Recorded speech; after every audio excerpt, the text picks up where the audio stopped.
Hi friends. எம்ஸ்டாக்ல எப்படி வந்து stop loss limit order போடுறது அப்படின்னு சொல்லிட்டு கேட்டிருந்தாங்க. ஸோ அதுக்கு தான் வந்து பார்த்தீங்கன்னா, ஒரு எக்ஸாம்பிளுக்கு ஒரே ஒரு பை ஆர்டர் வந்து ட்ரிகர் பண்ணி விடலாம். ஸோ உங்களுக்கு காட்டுறதுக்காக. ஸோ நான் என்ன பண்ணுறேன்னு பார்த்தீங்கன்னா, ஸோ ஆர்டர் பேஜுக்கு போயிடுறேன். நான் என்ன பார்த்தீங்கன்னா, ஒரே ஒரு குவான்டிட்டி உங்களுக்கு எக்ஸாம்பிளுக்காக காட்டுறேன். ஸோ இங்கே வந்து பார்த்தீங்கன்னா, நமக்கு ஸ்டாப் லாஸ் மார்க்கெட்னா என்ன, ஸ்டாப் லாஸ் லிமிட்னா என்னன்னு பார்த்தீங்கன்னா, ஸ்டாப் லாஸ் லிமிட்னா இந்த லிமிட்டுக்கு மேலே வந்துச்சுன்னா, ஃபார் எக்ஸாம்பிள் நான் பை பண்ணுற மோடில் இருக்கேன் அப்படின்னு பார்த்தீங்கன்னா, எனக்கு வந்து பார்த்தீங்கன்னா, இப்போ மார்க்கெட் ட்ரேட் ஆகிட்டு இருக்கிறது 27.17 ஆக்சுவலாக இந்த ETF.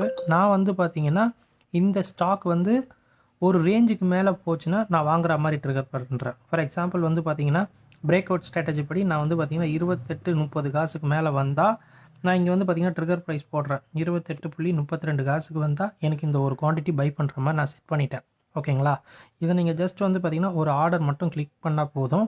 இது வந்து பார்த்தீங்கன்னா உங்களுக்கு இங்கே ஸ்டாப் லாஸ் லிமிட் ஆர்டராக வந்து இங்கே நிற்கும். இங்கே டீட்டெயிலில் பார்த்தீங்கன்னா உங்களுக்கு எல்லாமே தெரியும். ஸோ ட்ரிகர் ப்ரைஸ் என்னன்னு சொல்லிட்டு இந்த ட்ரிகர் ப்ரைஸ் 28.3க்கு ட்ரிகர் ஆகிடுச்சுன்னா இந்த ஆர்டர் வந்து பார்த்தீங்கன்னா லைன் அப் ஆகிடும். Line up which means so 28.32 வரும்போது இந்த ஆர்டர் வந்து பார்த்திங்கன்னா பர்ச்சேஸ் பண்ணிட்டோம். ஸோ அதுக்கு தான் வந்து பார்த்திங்கன்னா இதுக்கான மீனிங்.